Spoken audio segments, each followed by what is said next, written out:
Hola a todos, mi nombre es Mariana Catalín, trabajo en el Instituto de Estudios Críticos en Humanidades de Rosario, de la Universidad Nacional de Rosario y del CONICET, y hace ya bastantes años trabajo sobre imaginarios para después del final en la narrativa argentina actual. Lo que les voy a presentar hoy es una inflexión en ese trabajo a partir de una vuelta sobre mis herramientas en relación con las reflexiones sociológicas, filosóficas que se expandieron en torno a la pandemia del COVID-19. Antes de comenzar, quisiera retomar por un momento la propuesta de la sesión. La misma se abría con la siguiente sentencia: nos interesa trabajar en esta sesión sobre las narrativas del final en clave contemporánea. En las explicitaciones posteriores, ese interés derivaba en pensar aquellas clausuras que antes que presentarse como definitivas, alumbran el inicio de otros comienzos, en reflexionar sobre aquello que, para artistas y escritores, escritoras, puede ser más inquietante que el final. Y cito la convocatoria, incapacidad de leer el presente, de ser alguien de su tiempo. Inquietud que implica no tanto el cierre del relato o el fin de los tiempos, sino el quedar fuera de lo que ya está aconteciendo. Mi trabajo propone un diálogo con estos intereses, pero anidando en la primera sentencia, volviendo sobre ella. Analizaré una serie de intervenciones en torno a la expansión pandémica del COVID-19 que pusieron en juego, para abordar la singularidad del fenómeno, la lógica de un final radical. La idea es reflexionar en torno a cómo las mismas reafirman, pero a la vez tensionan las narrativas del final propias del sistema capitalista, generando un marco que permita complejizar la mirada sobre ficciones e intervenciones artísticas que imaginan el fin de un mundo. Sí, pensando en términos de Agamben, en qué es lo contemporáneo, la postulación de un final ha ganado la actualidad, sincronizando antes que estableciendo un desfasaje con nuestro tiempo, enfatizando un tiempo lineal y homogéneo. Mi pregunta es, ¿se puede ser contemporáneo imaginando el final? Sin cifrar esa contemporaneidad, claro está, en indicios para una lectura en clave que no hace más que restituir una lógica lineal. El 1 de abril del 2020, Oliverio Coelho, autor de una trilogía que podríamos caracterizar como posapocalíptica, publicada entre el 2003 y el 2006, comenzaba sus notas de cuarentena de la siguiente manera: con el coronavirus, cualquier ficción queda indefinida. Un poco desapropia al escritor, al menos al tipo de escritor que soy, de la necesidad de ficcionalizar. De alguna manera, pareciera que siempre estuve por escribir acerca de esto que estaba a punto de pasar. Y sucedió, un ensayo de apocalipsis.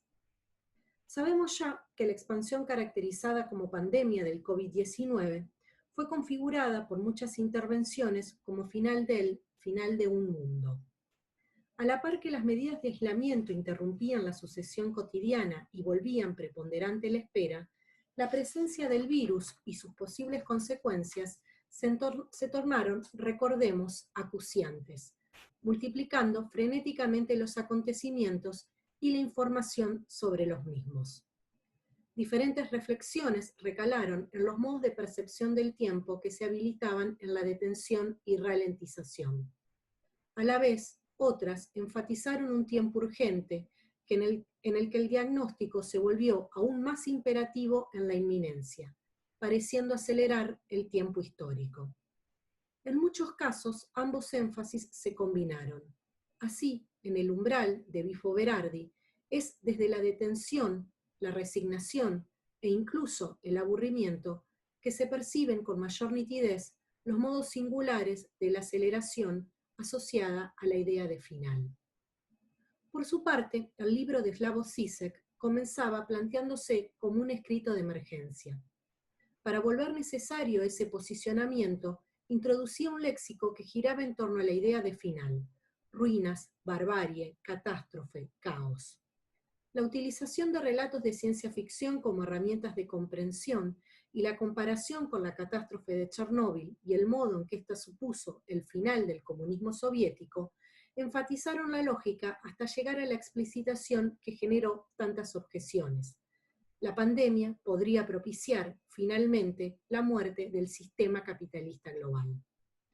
También Giorgio Agamben, en el prólogo al libro en que compilaba sus artículos previos, definía el presente como una gran transformación, condensando la urgencia de su intervención en el epígrafe que abría el texto. La nave se hunde y nosotros discutiendo acerca de su carga. Sin duda, esto no supuso en ninguna de las dos intervenciones una aceptación acrítica. Agamben impugnó, de manera similar a la forma en que lo hizo Zizek, la expansión mediática del vocabulario escatológico y la evocación del fin del mundo, y el modo en que la religión médica logró conjugar de forma magistral, y lo cito, la crisis perpetua del capitalismo con la idea cristiana del fin de los tiempos. Pero, a la vez, convocó otras formas léxicas que giran en torno a la idea de final, pero que a la vez permiten abrir la reflexión. La pregunta por si la sociedad que surgiría del nuevo paradigma de bioseguridad podría definirse como humana, la afirmación de que se había traspasado el umbral que separaba a la humanidad de la barbarie, el análisis del concepto de distanciamiento social, ya no solo como una especulación puramente teórica, sino marcado por la urgencia de pensar, y lo cito nuevamente, las nuevas estructuras políticas y sociales que esperan a la humanidad. Sabemos que las intervenciones de Zizek y Agamben suscitaron un gran número de objeciones, pero la mayoría de esas críticas se orientaron al modo en que ambos filósofos diagnosticaron el fenómeno, sin atender a la forma en que, a la vez que retomaban conceptos previos, sus formulaciones sobre un final radical implicaron un intento de acercamiento a la excepcionalidad que se abstrajo paradójicamente de la coyuntura. La transformación de la salud en una obligación jurídica que resaltaba Agamben es, en este sentido, fundamental. Así, en estos ensayos, ese tiempo del después, que hace ya algunos años James Berger volvía central a través de su famosa fórmula After the End, en la cual cifraba la paradójica idea de que, en la cultura norteamericana de fin de siglo, el final parecía ya haber tenido lugar, se desarmaba. El final no había ocurrido, sino que podría estar ocurriendo. Si en el 2016, concluyendo su fenomenología del fin, Berardi podía especular con tranquilidad y cierta exaltación en torno a las fórmulas final del mundo, final de un mundo, sosteniendo que los humanos ya han experimentado el fin del mundo, en su recopilación de textos sobre la pandemia, el tono es otro. Como ya señalé, en el umbral, desde la primera ralentización del tiempo, se podía percibir la aceleración que exigía la urgencia del posicionamiento ante lo que se percibía como un salto radical. En el epílogo de Fenomenología, la reflexión sobre el final se habilitaba a partir de la superposición de preguntas. En cambio, en el umbral, las estructuras dicotómicas comenzaban a proliferar imponiendo un imperativo. En este contexto, la apelación a la lógica apocalíptica se articuló de manera singular. La misma aparecía fundamentalmente en la cita de mensajes de amigos, como si se quisiera resistir a la proliferación mediática de esa sensibilidad. Pero a la vez organizaba el libro. 7 crónicas mimando los 7 sellos para dar lugar a la radicalidad e inminencia de este final que pone a disposición una alternativa que ninguna política había sido capaz de habilitar. La humanidad, nos decía Berardi, se encuentra al borde de un precipicio, pero también en el umbral de una emancipación. En este otro tono, mejor dicho, en este otro tempo, no solo se observa cómo se resiste a la vez que se utiliza la idea de final, sino que también hay ciertos problemas en torno a las temporalidades que se advierten con mayor claridad. Entre la crítica y la utilización, las reflexiones de Zizek, Agamben y Berardi y las impugnaciones que ellas suscitaron, nos recordaron que la idea de final se monta sobre un tiempo lineal que enfatiza la sucesión. Incluso cuando la pensamos en la lógica del post, es esta una temporalidad predominante. Si su formulación más perdurable es la apocalíptica, la linealidad que vuelve central la escatología cristiana pervive en su articulación. El énfasis en la lógica de la causa-consecuencia según una matriz teleológica o de irreversibilidad que puede llegar a inhabilitar el azar, pero también la posibilidad de ciertas formas de acción en términos de intervención, es parte de esta temporalidad. Y sobre este aspecto se detienen muchas de las críticas más insistentes en torno a las ficciones apocalípticas. En Nietzsche y San Pablo, Lorenz y Juan de Patmo, Gilles Deleuze plasmaba esta unidireccionalidad en la manera en que pensaba la programación maniática y sin precedente de la espera del fin del apocalipsis. Cuando los paganos hablan del mundo, nos dice Deleuze, lo que les interesaba era siempre los inicios y los saltos de un ciclo a otro. Pero ahora ya no queda más que un fin, el término de una larga línea plana. Y necrófilos, solo nos interesa ese fin siempre y cuando sea definitivo. Hasta ahí la cita. La otra amenaza que según Deleuze se esconde en esta forma de linealidad es que puede justificar la instauración de un poder último, judicial y moral, avalado por la necesidad de eliminar un enemigo cualquiera. Ahora bien, esa linealidad puede subvertirse cuando atendemos a las posibilidades que surgen de ciertos movimientos o bien cuando, como hoy, la confrontamos en su inminencia, sin dejarnos ganar por la parálisis nostálgica o del éxtasis y apelando al particular punto de vista que genera esta otra ralentización del tiempo. Si en este otro tiempo lo previo no se ha convertido aún en resto, tampoco en desecho, y la anticipación evade cualquier posibilidad especulativa, podemos observar con mayor claridad modos de la subversión que no se ciñen solo a las formas en que vuelven los restos del presente en el futuro que lo configuraba como pasado, ni tampoco a una última posible comprobación anticipatoria. En primer lugar, la puntualidad asociada a la idea de final se abre cuando se presta atención al tiempo que se despliega en el estar ocurriendo. Y se propicia un modo de la extensión que puede desprogramar lo sucesivo de una espera tendiente a un fin. La forma en que funcionaba en la argumentación de Zizek la puesta en el centro de la metáfora cifrada en la técnica de los 5 puntos de presión que hacen explotar el corazón, extraída de Kill Bill, volumen 2, lo mostraba claramente. A la vez que configuraba la pandemia como un final puntual, Zizek imaginaba el fin del capitalismo a partir de la fascinación que generaba la posibilidad de experimentar el tiempo transcurrido entre el momento del golpe y el de la muerte. La misma lógica se repetía luego cuando apelaba a la imagen de un dibujo animado. La caída del gato que caminaba sobre el abismo, pero también de un régimen autoritario, debía percibirse en ese tiempo que transcurría entre el auténtico derrumbe y la misteriosa ruptura. Por su parte, Berardi daba cuenta singularmente de esa apertura a través de una tensión entre dilación y urgencia. El apocalipsis actual puede verse, nos decía Berardi, y lo cito, como un acontecimiento que se desarrolla en cámara lenta, una precipitación de la cual prevemos los próximos derrumbes, pero de la que no podemos gobernar casi nada. Hasta ahí la cita. Ese tiempo ponía en jaque la voluntad, lo que no suponía la impotencia, sino la posibilidad de exploración de otras facultades. En segundo lugar, en esa apertura, surgía la consideración de la radicalidad del evento que se posicionaba como haciendo advenir el final. Se cruza entonces la temporalidad de la crisis. Si se enfatiza la recurrencia, se pone en juego una temporalidad de larga duración que privilegia la idea de inmanencia y que hace retornar ciertos modos de lo cíclico. Si, en cambio, y también en simultáneo, se hace hincapié en la excepción, el tiempo es el presente. pero no el presente 24/7 de Jonathan Crary o cualquier formulación de la expansión del presente ligada a la posmodernidad, sino el de la inminencia.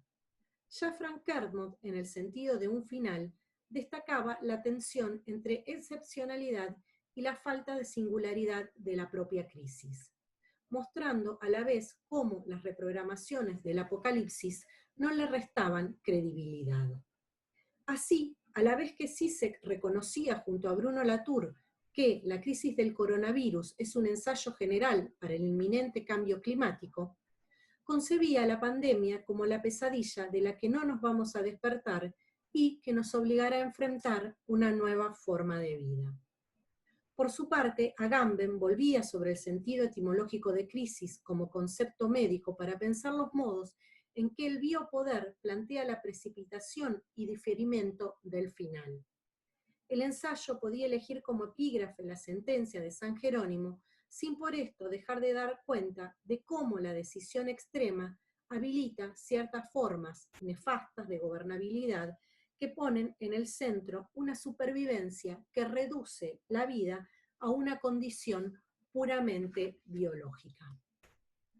¿Es esta la vencida?, se preguntaba Berardi el 4 de marzo del 2020, entrelazando en la cronología que se volvía necesaria una multiplicidad de temporalidades abiertas a partir del final, complejizando a su vez la idea del después.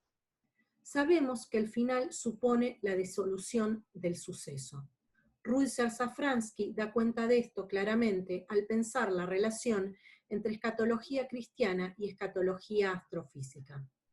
La configuración como final de la coyuntura pandémica permitió, sin embargo, en muchos abordajes, pensar en tensión entre la radicalidad y lo absoluto, volviendo a poner en el centro el carácter temporal oximorónico de la fórmula después del final, diversificando también el tiempo predominante de la premonición que el post implica como lógica central.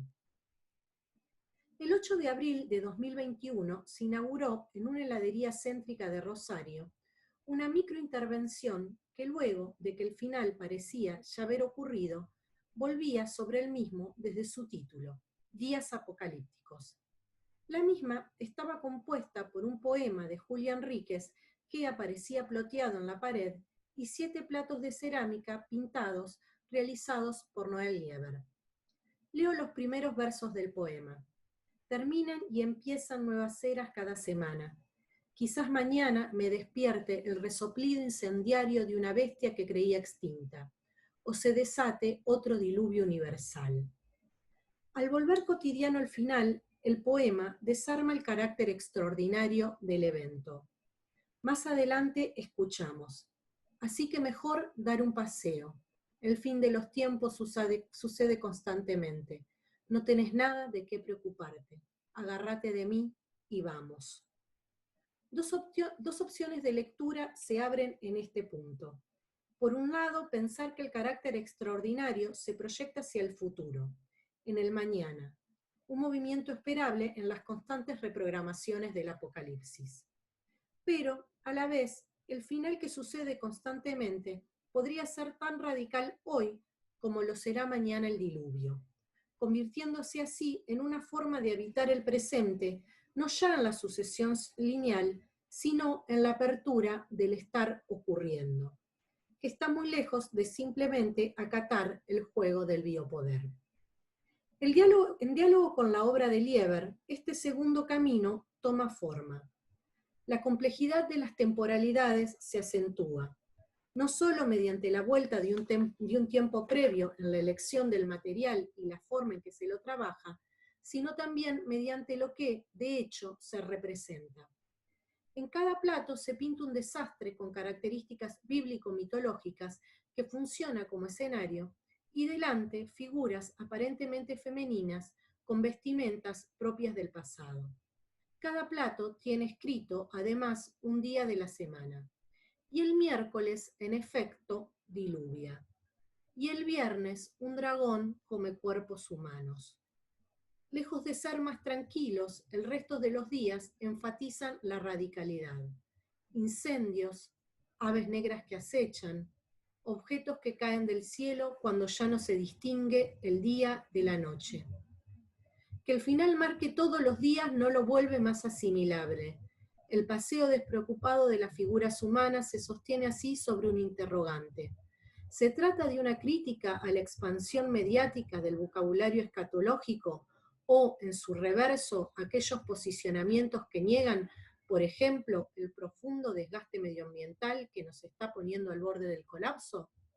¿O bien se intentan otras formas de supervivencia, pensando en términos de George Didier Berman, que exigen otros parámetros para ser comprendidas, retomando algo de esa singular forma de acaecer del final que se abría en la detención obligatoria? En el juego entre el poema y las cerámicas, la habitabilidad desde el final queda, al menos, desintonizada entre ambas posibilidades.